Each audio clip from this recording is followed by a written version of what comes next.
Good afternoon to all of you. स्वागत है आपका हमारे channel triple E online classes में। मैं लेकर आया हूं आपके लिए यूपी पॉलिटेक्निक एंट्रेंस एग्जाम 2020 के लिए फिजिक्स का मोस्ट इम्पोर्टेंट चैप्टर विद्युत धारा, विभव एवं विद्युत cell, electric current, potential and electric cell. इस चैप्टर से आपके हर साल यूपी पॉलिटेक्निक एंट्रेंस एग्जाम में 2 से 3 क्वेश्चन पूछ लिए जाते हैं।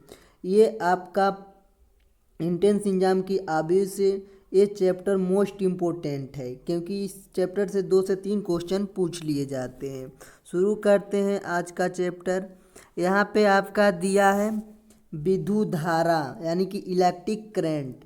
इलेक्ट्रिक करंट होता क्या है, आइए जानते हैं। किसी चालक पदार्थ में किसी दिशा में दो बिंदुओं के बीच आवेश के प्रवाह की दर को विद्युत धारा कहते हैं। ये आपका हो गया विद्युत धारा की परिभाषा। परिभाषा क्या है, किसी चालक पदार्थ में किसी दिशा में दो बिंदुओं के बीच आवेश के प्रवाह की दर को विद्युत धारा कहते हैं। यहाँ पे आपका दिया है, यदि चालक में t सेकेंड में q कूलाम आवेश हो तो चालक में विद्युत धारा I बराबर Q/T, चूँकि आवेश इलेक्ट्रॉन के रूप में प्रवाहित होता है। अतः यदि t सेकेंड में n इलेक्ट्रॉन प्रवाहित हो तो प्रवाहित विद्युत आवेश Q बराबर N, तो यहाँ पे हो जाएगा I बराबर N/T, क्योंकि यहाँ पे I बराबर Q/T दिया है। ठीक, तो यहाँ से रख देंगे यहाँ पे, तो I बराबर N/T हो जाएगा। ए फार्मूला मोस्ट इम्पोर्टेंट, ए वाला I बराबर N/T और Q बराबर N, इस फार्मूले से क्वेश्चन पूछे जाते हैं। इसको आप लोग याद रखिएगा। यहाँ पे आपका दिया है, जहाँ ई क्या हो जाएगा आपका इलेक्ट्रॉन का आवेश। इलेक्ट्रॉन का आवेश पर कितना कूलाम आवेश होता है ई पर, तो होता है 1.6 × 10⁻⁹ कूलाम होता है। कभी कभी ये पूछ लेता है एग्जाम में, इलेक्ट्रॉन का आवेश होता है तो होता है 1.6 × 10⁻⁹ कूलाम। यहाँ पे दिया है विद्युत धारा का मात्रक एम्पियर होता है। कभी कभी ये पूछ लिया जाता है कि आपका मात्रक भी पूछ लिया जाता है, तो इसमें पूछा ऐसे जाता है विद्युत धारा का मात्रक होता है, तो विद्युत धारा का जो मात्रक होता है वो होता है आपका एम्पियर। यहाँ पे दिया है 1 एम्पियर बराबर 1 कूलाम बट्टा सेकेंड। यहाँ पे आपका दिया है विद्युत धारा के प्रकार यानी कि टाइप्स ऑफ इलेक्ट्रिक करंट। विद्युत धारा कितनी प्रकार की होती है, विद्युत धारा आपकी 2 प्रकार की होती है। पहला आपका दिया है दिष्ट धारा यानी कि डायरेक्ट करंट। दिष्ट धारा का तात्पर्य उस धारा से जो केवल एक ही दिशा में प्रवाहित होती है। जैसे आपका दिया है सेल, दिष्ट धारा जनित्र आदि में प्रवाहित धारा है। यहाँ पे देख सकते हैं आप डायग्राम में, केवल एक ही दिशा में प्रवाहित हो रही है धारा आपकी। यहाँ पे आपका दिया है दूसरा प्रत्यावर्ती धारा यानी कि अल्टरनेटिंग करंट। यह धारा परिमाण तथा दिशा में समय के साथ परिवर्तित होती है, अर्थात एक निश्चित समय के पश्चात उसी दिशा अथवा परिणाम के साथ उसकी पुनरावृत्ति होती है। इसे ही प्रत्यावर्ती धारा कहते हैं। जैसे आपका बल्ब, हीटर, पंखा आदि में इस धारा का प्रयोग करते हैं। ये आपका यहाँ पे देख सकते हैं अल्टरनेटिंग करंट हो गया।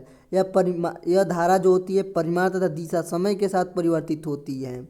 ये आपकी दिष्ट धारा हो गई, ये आपका अल्टरनेटिंग करंट हो गया, प्रत्यावर्ती धारा।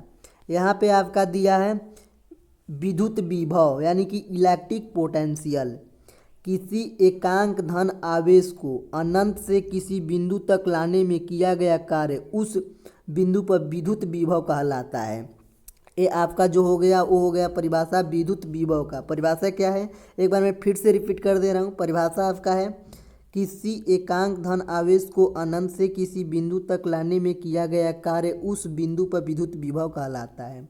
V बराबर W/Q, यानी कि W हो जाएगा आपका कार्य का मात्रक क्या हो जाएगा आपका, कार्य का मात्रक हो जाएगा आपका जूल। यहाँ पे W क्या हो जाएगा, आप आवेश हो जाएगा। आवेश का मात्रक क्या हो जाएगा आपका, आवेश का मात्रक हो जाएगा आपका कूलाम। ये फार्मूला आपको याद रखना है, V बराबर W/Q। यहाँ पे आपका दिया है विद्युत विभव एक अदिश राशि है। विद्युत विभव जो होता है आपकी एक अदिश राशि है। विद्युत विभव आपका अदिश राशि हो जाएगा और विभव का मात्रक वोल्ट होता है। कभी कभी क्वेश्चन में पूछ लिया जाता है विभव का मात्रक होता है, विभव का जो मात्रक होता है वो होता है आपका वोल्ट। यहाँ पे दिया है आपका एक वोल्ट बराबर 1 जूल अपान कूलाम। यहाँ पे आपका दिया है, नोट में करके नोट डाउन कर दिया है, यहाँ पे मोस्ट इम्पोर्टेंट है ये लाइन।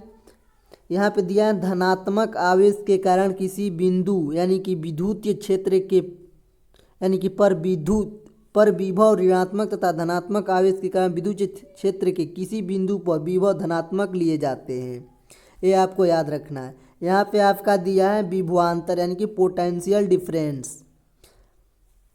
पोटेंशियल डिफरेंस होता क्या है, आखिर इसकी परिभाषा क्या है, ये जानते हैं। इसकी परिभाषा दिया है, एक विद्युत क्षेत्र में स्थित दो बिंदुओं के मध्य विभवांतर वह कार्य है जो इकाई धन आवेश अर्थात 1 कूलाम धन आवेश को एक बिंदु से दूसरे बिंदु तक लाने में करना पड़ता है, इसका मात्रक वोल्ट होता है।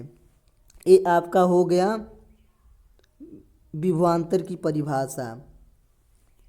विभवांतर का मात्रक क्या होता है, विभवांतर का मात्रक वोल्ट होता है। यहाँ पे आपका दिया है, यदि धन आवेश Q को बिंदु B से A तक ले जाने में W कार्य करना पड़े तो A व B के बीच विभवांतर जो होगा वो VA माइनस VB बराबर W अपान Q। ये आपका फार्मूला हो जाएगा किसका, विभवांतर का, पोटेंशियल डिफरेंस का। ये आपको याद रखना है, A माइनस VB बराबर W अपान Q। यहाँ पे आपका दिया है विद्युत सेल यानी कि इलेक्ट्रिक सेल। इलेक्ट्रिक सेल की परिभाषा क्या होता है, वो होता है आपका वह युक्ति जो रासायनिक ऊर्जा को विद्युत ऊर्जा में रूपांतरण करती है, विद्युत सेल कहलाती है। क्या होता है, वह युक्ति जो रासायनिक ऊर्जा को विद्युत ऊर्जा में रूपांतरित करती है, आपकी विद्युत सेल यानी कि इलेक्ट्रिक सेल कहलाती है। ये कितने प्रकार की होती है इलेक्ट्रिक सेल, ये इलेक्ट्रिक सेल 2 प्रकार की होती है। पहला आपका दिया है प्राथमिक सेल, प्राइमरी सेल। प्रयुक्त रासायनिक पदार्थ के समाप्त होने पर इन सेलों से विद्युत धारा बंद होती जाती है। पुनः विद्युत धारा प्राप्त करने के लिए नया रासायनिक पदार्थ डालना पड़ता है। इन सेलों को आवेशित नहीं किया जा सकता। लेक्लांसी सेल, डेनियल, वोल्टियर सेल इत्यादि आपके प्राथमिक सेल होते हैं। पहला आपका पॉइंट दिया है डेनियल सेल। इसमें H2SO4 के घोल में Zn यानी कि जस्ता इलेक्ट्रोड तथा एक Cu यानी कि तांबा इलेक्ट्रोड CuSO4 के विलयन घोल में होते हैं। यहाँ पे आपका दिया है दूसरा पॉइंट लेक्लांसी सेल। इसमें कार्बन यानी कि C, जस्ता Zn के इलेक्ट्रोड NH4Cl के विलयन में होते हैं।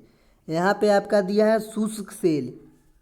यह एक विशेष प्रकार का सेल है जिसमें NH4Cl तथा MnO2 से बनी लेई पेस्ट को जस्ते के एक धारक में रखा जाता है जो स्वयं ऋण इलेक्ट्रोड की तरह कार्य करती है। शुष्क सेलों के आंतरिक प्रतिरोध अत्यधिक अल्प यानी कि 0.1 ओम के क्रम में होते हैं।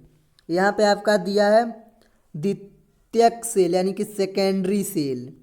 सेकेंडरी सेल की परिभाषा क्या दिया है, वो दिया है आपका सीसा संचायक सेल व क्षारीय सेल द्वितीयक सेल है। इन सेलों को पुनः आवेशित किया जा सकता है। इसे यानी कि एक बार ये आपका डिस्चार्ज हो जाएगा द्वितीयक सेल तो इसे अब चार्ज करके पुनः आवेशित कर सकते हैं। यहाँ पे दिया है इस प्रक्रिया में विद्युत ऊर्जा सेल में रासायनिक ऊर्जा में संचित हो जाती है। बाह्य परिपथ में जोड़ने पर यह संचित ऊर्जा ही पुनः विद्युत ऊर्जा में बदलती रहती है। ये सेल यद्यपि महंगे तथा भारी होते हैं परंतु इनसे स्थिर विद्युत वाहक बल प्राप्त किया जा सकता है। यहाँ पे आपका दिया है सीसा संचायक। इसमें PbO2 तथा Pb लेड जो कि H2SO4 के घोल में डूबे रहते हैं जो दो इलेक्ट्रोडों की तरह कार्य करते हैं। PbO2 धन इलेक्ट्रोड की तरह तथा Pb ऋण इलेक्ट्रोड की तरह होते हैं। सेल की क्षमता AH यानी कि एम्पियर घंटा, AH का मतलब एम्पियर घंटा में मापी जाती है। यहाँ पे आपका दिया है प्राथमिक सेलों का संक्षिप्त विवरण दिया है आपका। इधर आपका कॉलम बनाया है, सेल का नाम दिया है। इसमें ऋणात्मक इलेक्ट्रोड, इसमें धनात्मक इलेक्ट्रोड, इसमें विद्युत अपघट्य, इसमें विध्रुवक, इसमें विद्युत वाहक बल। यहाँ पे आपका पहला दिया है वो दिया है आपका साधारण या वोल्टीय सेल। इसमें धनात्मक इलेक्ट्रोड होता है Zn, धनात्मक इलेक्ट्रोड होता है कॉपर, और विद्युत अपघट्य होता है आपका H2SO4 का तनु विलयन, और विध्रुवक इसमें नहीं होता है। अब विद्युतवाहक बल का जो वोल्ट होता है वो कितना होता है 1.08 वोल्ट होता है। यहाँ पे आपका दिया है लेक्लांसी सेल। Zn इसमें भी धनात्मक इलेक्ट्रोड होता है, ऋणात्मक होता है, इसमें धनात्मक कार्बन होता है, और विद्युत अपघट्य में आपका ZnCl का संतृप्त विलयन। अब विध्रुवक में आपका MnO2। अब विद्युतवाहक बल 1.64 वोल्ट हो जाएगा। इसमें दिया है शुष्क सेल। इसमें भी Zn का ऋणात्मक इलेक्ट्रोड और कार्बन का धनात्मक इलेक्ट्रोड और NH4Cl की लेई मिलाई जाती है। अब विध्रुवक में आपका MnO2 हो जाएगा। विद्युतवाहक बल में आपका हो जाएगा 1.46 वोल्ट। यहाँ पे आपका दिया है डेनियल सेल, यानी कि इसमें ऋणात्मक इलेक्ट्रोड हो जाएगा आपका Zn, धनात्मक इलेक्ट्रोड हो जाएगा आपका कॉपर, और विद्युत अपघट्य में हो जाएगा आपका H2SO4 का तनु विलयन, और विध्रुवक में हो जाएगा आपका CuSO4, और विद्युतवाहक बल में हो जाएगा 1.08 वोल्ट हो जाएगा आपका। यहाँ पे आपका दिया है आपका सेल का विद्युत वाहक बल, यानी कि इसकी जो परिभाषा होती है वो होती है आपकी, यानी कि electromotive force of a cell, किसी परिपथ में Q आवेश प्रवाहित करने पर सेल द्वारा किए गए कार्य अर्थात सेल द्वारा दी गई ऊर्जा W को सेल का विद्युतवाहक बल कहते हैं। इसे E से प्रदर्शित करते हैं। परिभाषा क्या दिया है आपका सेल का विद्युतवाहक बल का, वो दिया है आपका किसी परिपथ में Q आवेश प्रवाहित करने पर सेल द्वारा किए गए कार्य अर्थात सेल द्वारा दी गई ऊर्जा W को सेल का विद्युतवाहक बल कहते हैं। इसे E से प्रदर्शित करते हैं। यहाँ पे विद्युतवाहक बल E बराबर सेल द्वारा किया गया कार्य W अपान प्रवाहित आवेश Q। यह हो जाएगा E बराबर आपका हो जाएगा W अपान Q। यहाँ पे आपका दिया है विद्युत वाहक बल प्रत्येक सेल का एक लाक्षणिक होता है जो सेल में प्रयुक्त प्लेटों तथा विद्युत अपघट्य की प्रकृति पर निर्भर करता है। विद्युत वाहक बल का मात्रक जो होता है वो होता है जूल प्रति कूलाम या वोल्ट। विद्युत वाहक बल का मात्रक कभी कभी क्वेश्चन में पूछ लिया जाता है इंट्रेंस एग्जाम में, तो वो होता है आपका जूल प्रति कूलाम या वोल्ट। यहाँ पे आपका दिया है विद्युत क्षेत्र इलेक्ट्रिक फील्ड। इसकी परिभाषा क्या होगा, इलेक्ट्रिक फील्ड का परिभाषा होगा आपका किसी आवेश या आवेशों के समूह के निकट उसके चारों ओर का वह क्षेत्र जिसमें एक अन्य आवेश विद्युत प्रवाह का अनुभव करता है विद्युत क्षेत्र कहलाता है।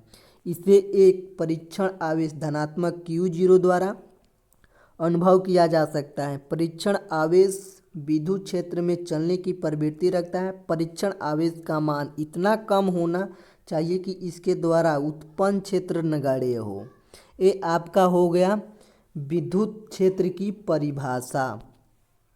यहाँ आपका दिया है वो दिया है आपका किसी बिंदु पर परीक्षण आवेश के चलने की दिशा उस बिंदु पर विद्युत क्षेत्र के अनुदिश होती है। यदि परीक्षण आवेश Q0 पर विद्युत क्षेत्र E द्वारा यह बल लगे तो विद्युत क्षेत्र का मान हो जाएगा आपका E बराबर F अपान Q0।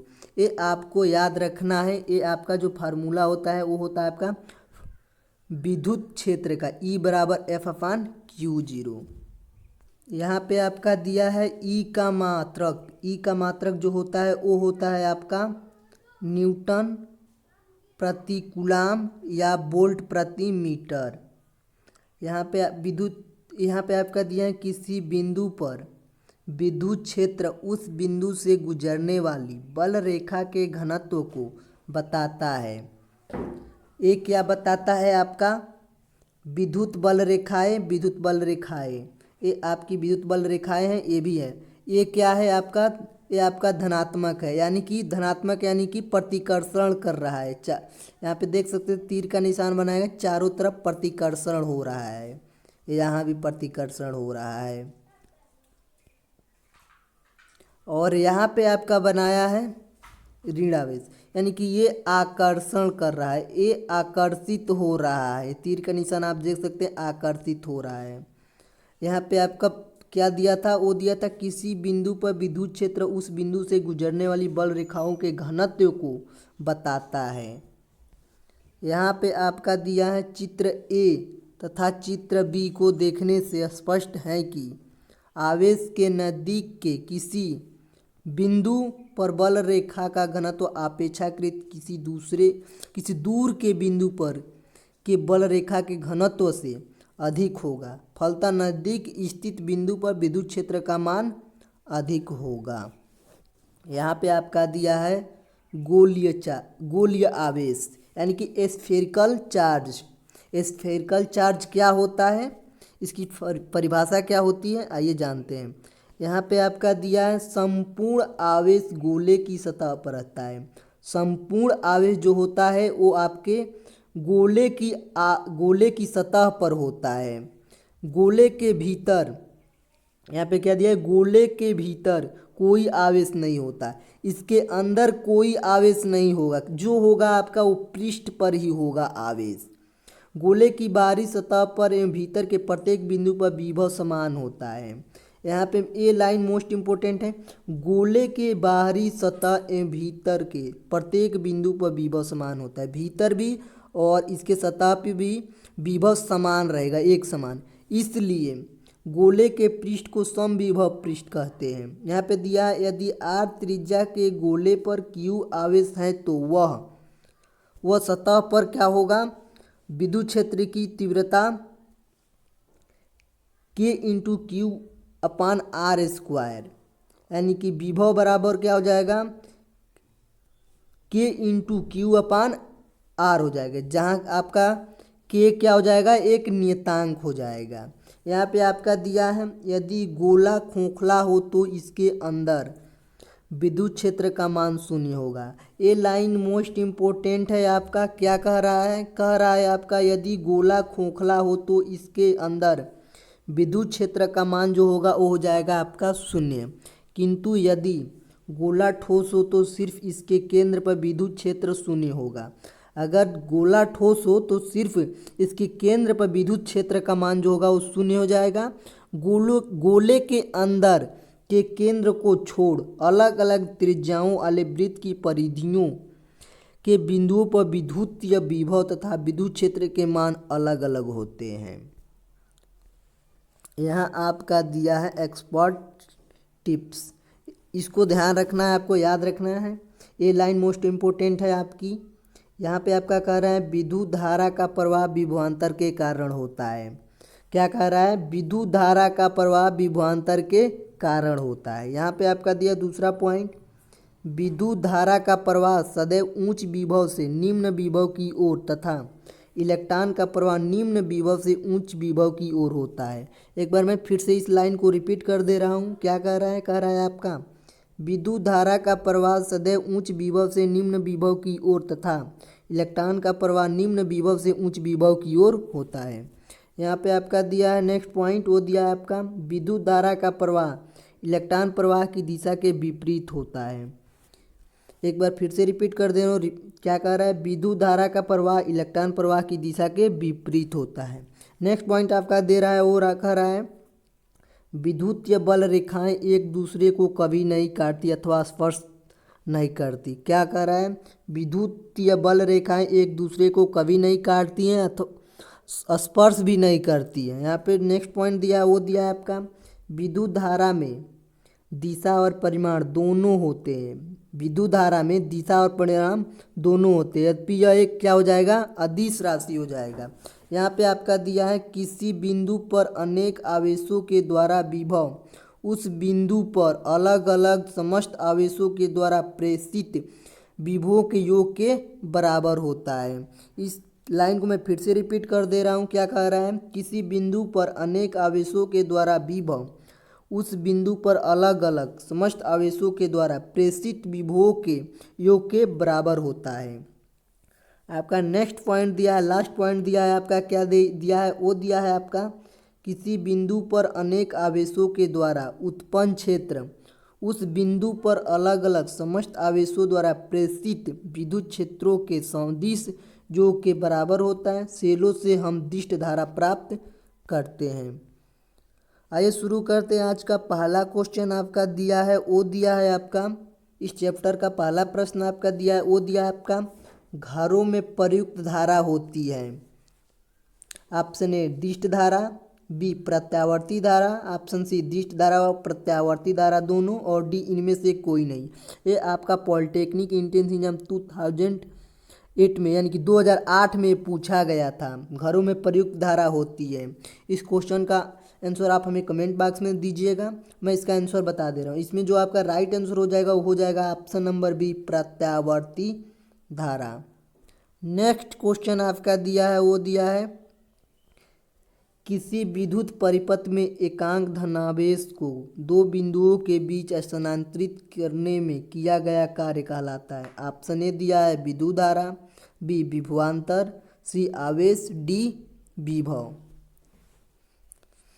तो इसमें जो आपका राइट आंसर हो जाएगा वो हो जाएगा ऑप्शन नंबर बी विभवांतर। एक बार फिर से क्वेश्चन को मैं रिपीट कर दे रहा हूँ। क्वेश्चन आपका दिया है किसी विद्युत परिपथ में एकांक धनावेश को दो बिंदुओं के बीच स्थानांतरित करने में किया गया कार्य कहलाता है। क्या कहलाता है? आपका विभवांतर कहलाता है। अगला क्वेश्चन आपका दिया है, वो दिया है सेल का विद्युत बल निर्भर करता है। ऑप्शन ए प्लेटों के बीच की दूरी पर, बी सेल की ऊंचाई पर, और सी इलेक्ट्रोडों की प्रकृति पर, और डी इनमें से कोई नहीं। इसमें जो राइट आंसर होगा वो हो जाएगा ऑप्शन नंबर सी इलेक्ट्रोडों की प्रकृति पर। एक बार मैं फिर से क्वेश्चन को रिपीट कर दे रहा हूँ। क्वेश्चन आपका दिया है सेल का विद्युतवाहक बल निर्भर करता है। सेल का जो विद्युतवाहक बल होता है वो आपका इलेक्ट्रोडों की प्रकृति पर निर्भर करता है। नेक्स्ट क्वेश्चन आपका दिया है, वो दिया है आवेश के प्रवाह की दर को कहते हैं। ऑप्शन ए धारा, बी प्रतिरोध, सी विभव, और डी दिया है विभवांतर। इसमें जो आपका राइट आंसर हो जाएगा वो हो जाएगा ऑप्शन नंबर ए धारा। मैं एक बार फिर से क्वेश्चन को रिपीट कर दे रहा हूँ। क्वेश्चन आपका दिया है आवेश के प्रवाह की दर को कहते हैं। जो आवेश के प्रवाह की दर को कहते हैं वो कहते हैं धारा। ऑप्शन ए राइट आंसर हो जाएगा। आज का लास्ट प्रश्न आपका दिया है, वो दिया है आपका किसी धात्विय तार में विद्युत धारा का प्रवाह होता है। ऑप्शन ए प्रोटॉनों द्वारा, बी आयनों द्वारा, सी न्यूट्रॉनों द्वारा, और डी इलेक्ट्रॉनों द्वारा।